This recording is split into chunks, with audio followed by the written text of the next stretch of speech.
Good afternoon. We are living in Novueval times. There are over 300,000 people in the U.S. without power today. I'm running for president, Matt, 2024. I'm actually not hoping to get the nomination for the Libertarian Party. I am hoping to gain enough attention that we can actually have a relevant dialogue this time around because we don't seem to be doing that. What I am striving to do is create a prepper wing of the Libertarian Party. I think this is important. I think maybe now people don't see it so much. Maybe enough people do. We'll find out. But I do know this: by 2024, enough people will see it that we will be a significant portion of the Libertarian Party.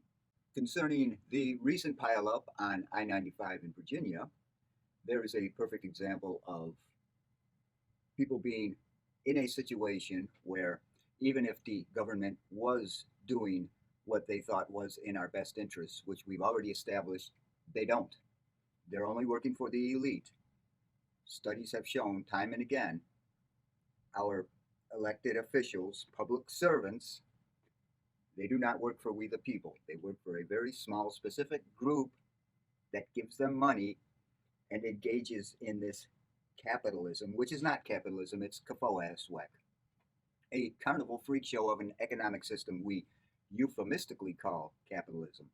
But the thing is, even if our government did, in fact, work tirelessly on our behalf, when it comes to things like this snowstorm in Virginia, the tornadoes in Kentucky, wildfires in California, the drought in the Midwest, that cold snap in Texas last winter, all of these things, you can't expect the government to be there as it's happening, helping you out. If you're in a car stuck on the highway because of an outrageous snowstorm, the government can't do anything. If you can't even get off the highway, there's no way they could get on to go from car to what? Serve you hot coffee and cookies while you sit there and wait to bring by cans of gasoline in case you're running low. I mean, this is on you. So even if the government was doing everything they could on our behalf, which they don't, that's not their job according to them. According to them, our only place in this society is to feed ever more money to the federal government and the rich people. But even if they were working tirelessly on our behalf in order to better the quality of our lives in any way that they could, they can't be there for every extreme weather event, which we are going to suffer more and more and more of.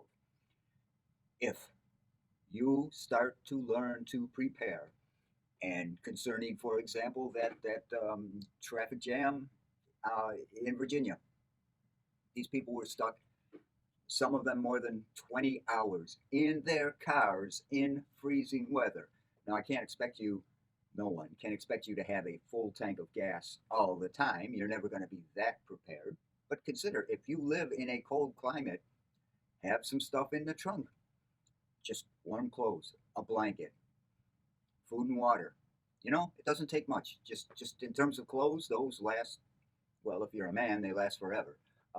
In terms of food and water, all you need is a day or two. I mean, what's the worst you're going to suffer? If things are that bad and you're gone for more than a day or two, they're going to be looking for you. So, I'm not asking you to be nuts about it. Just be reasonable about it. Where do I live? What tends to happen here? How can I be prepared for the next time it happens and worse than I've ever seen before? Things change. They always do. This whole notion of things are going to remain the same. We don't have to worry about our democracy. It doesn't matter what you're talking about, the economy, politics, the weather, whatever. It's going to change. And the longer periods of time you're talking about, the more drastic those changes will be. You need to prepare. So I'm having some problems with my power here in my workspace, as it were. Uh, so I'm going to just leave this one here for now. I've got a number of other topics that I will be going over in the future. I think starting with, well, this one is about preparedness. We will go more into extreme weather because we're going to be suffering more and more and more of that. But the EDCs that I mentioned before and how they're depleting sperm count, which means you're going to see a drop off in the population sooner or later, probably 2036, October 3rd in the early afternoon, just a guess. But once that happens, look at what we're hearing, the screeching and hysteria, mostly from the right, about how people are not working now. And that's when we've got, I would assume, plenty of people to fill the jobs that are vacant.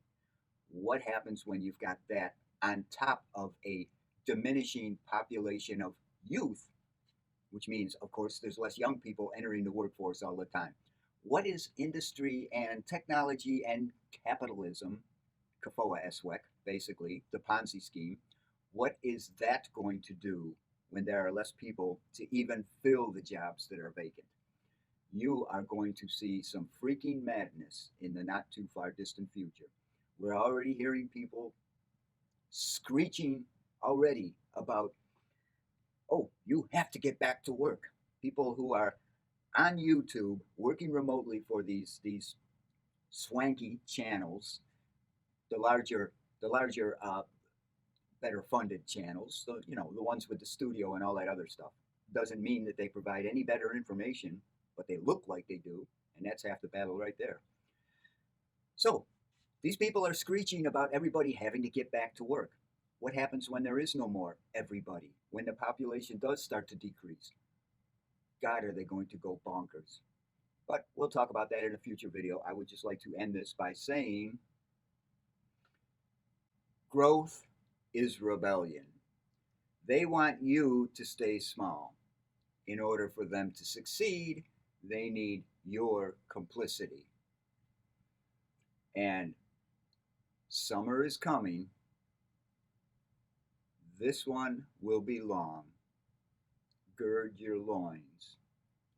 Remember, we are living in Novueval times. I thank you for watching, and if you didn't watch, well then, what's wrong with you, man? All right, talk to you soon.